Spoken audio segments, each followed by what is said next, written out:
এতদিন ধরে আমরা যখন এই মায়ের ডাকের প্রোগ্রামগুলি অ্যাটেন্ড করতাম তখন মনের মধ্যে একটা ভয় নিয়ে অ্যাটেন্ড করতাম। 17 বছর 18 বছর ধরে আমরা মাঠে ময়দানে আন্দোলন করেছিলাম। এখন সরকারি দল হয়ে আপনাদের সামনে উপস্থিত হয়েছি। আজকে অনেক কিছু বলার আছে, কিন্তু একটা জিনিস দিয়ে শুরু করতে চাই। আপনারা হয়তো মনে কষ্ট নেবেন, কিন্তু আমাকে ক্ষমা করে দেবেন, বলা খুবই জরুরি মনে করি। এই ধরনের অনুষ্ঠান যখন আমরা করি, অনুষ্ঠানের উদ্দেশ্য কিন্তু সবসময় একটা জিনিস হয়, যে ব্যক্তিগুলো, যে পরিবারগুলা সবচেয়ে বেশি এফেক্টেড, তাদেরকে সম্মান জানানো। আজকে সেখানে হয়তো আমরা একটুখানি ব্যর্থ হয়ে গেলাম। যে পরিবারগুলোকে আমাদের আজকে সম্মান জানানোর দরকার ছিল, সেই পরিবারগুলো আজকে ঢেকে গেছে, তাকে দেখা যাচ্ছে না, তারা আমাদেরকে দেখতে পাচ্ছে না। আমাদের সামনের উপস্থিত যারা যারা সাংবাদিকরা আছেন, আপনাদেরকে আমি অনুরোধ করব, এখন থেকে যখন আপনারা প্রোগ্রামে আসবেন, যারা যারা আমাদের অতিথি, যাদেরকে আমাদের সম্মান জানানোর জন্য এখানে ডেকেছি, তারা যেন আমাদেরকে ঠিকমতো দেখতে পারে। আমি এই জিনিসটা বেশ কয়েকটা প্রোগ্রামে দেখেছি। এখন মারামারি শুরু হয়ে যায় যে সামনের কাতারে কে এসে দাঁড়াবে। আমরা কোথাও যাচ্ছি না, এখানেই ছিলাম গত 10 বছর ধরে, এখানেই থাকব। এই যে চলচ্চিত্রগুলো শুরু করা হয়েছে,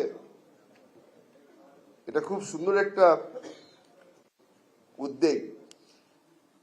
তবে একজন ব্যক্তিকে আমি আজকে একটু স্মরণ করতে চাই, যে ব্যক্তিটা এই চলচ্চিত্রর সিলসিলাটা শুরু করেছে।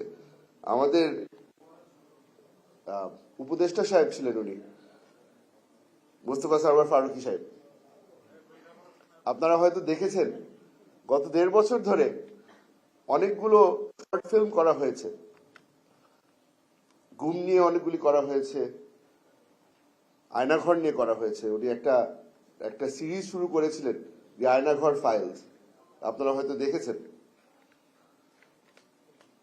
আমি আপনাদের এখানে যারা উপস্থিত আছেন, আপনারা যারা এই নতুন জার্নিটা শুরু করছেন, আমি তাদেরকে বলবো যে ফারুকী ভাইয়ের সাথে যোগাযোগ করবেন।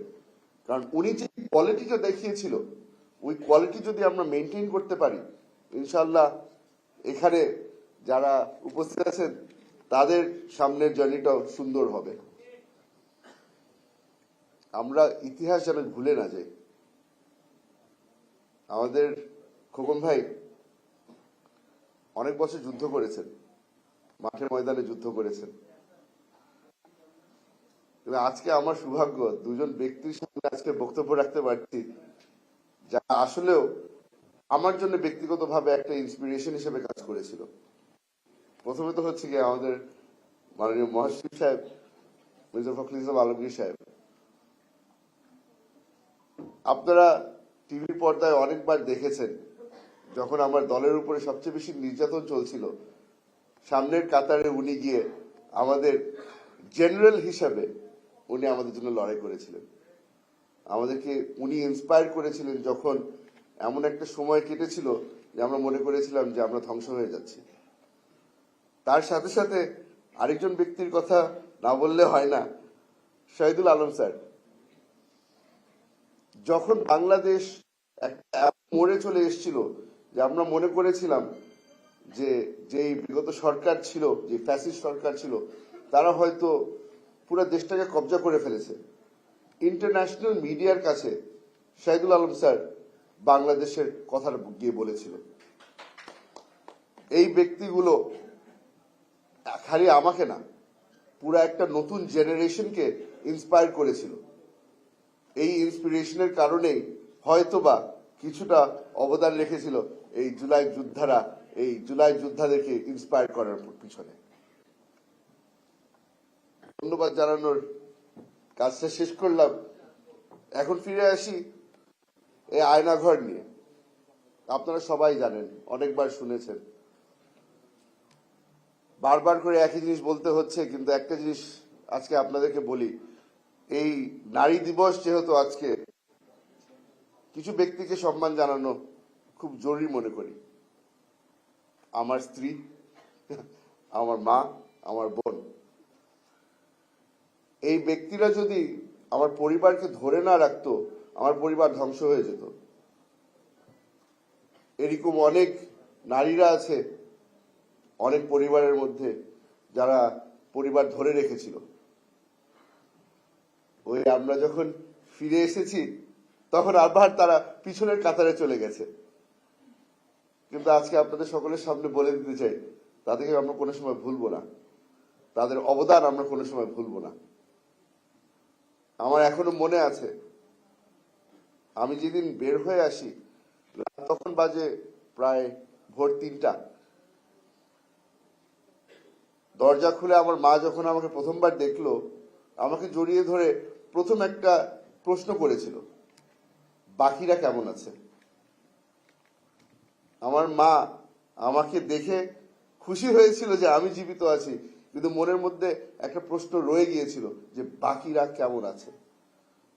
আমি আম্মাকে ধরে বলেছিলাম যে আমি তো আর কাউকে দেখার সুযোগ পাইনি, আমাদেরকে সলিটারি কনফাইনমেন্টে রাখা হতো, আদৌ বাকিরা কেউ আছে নাকি না আমি তাও জানি না। এটা ছিল আয়নাঘর।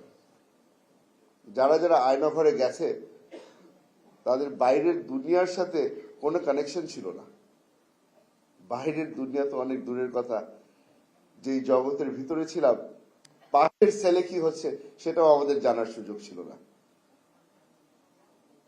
লড়াই চলতো প্রতিদিন বেঁচে থাকার জন্য। এখন বের হয়ে এসে মনে হচ্ছে যে কি দিন পার করে আসলাম আমরা, কি ছিল বাংলাদেশ। আজকে আপনাদের সবার সামনে একটা জিনিস বলে আমি আমার বক্তব্য শেষ করবো, কারণ এখানে আমার অনেক সিনিয়র মানুষরা আছে যারা বক্তব্য রাখবেন। সেই কথাটা হচ্ছে, সেই বাংলাদেশে আমরা কোনো সময় ফিরে যাব না। যেই অত্যাচার আমাদের উপরে হয়েছে, এই ধরনের অত্যাচার আর কারো উপরে আমরা হতে দেব না। এই ওয়াদা করে আমি আমার বক্তব্য শেষ করছি।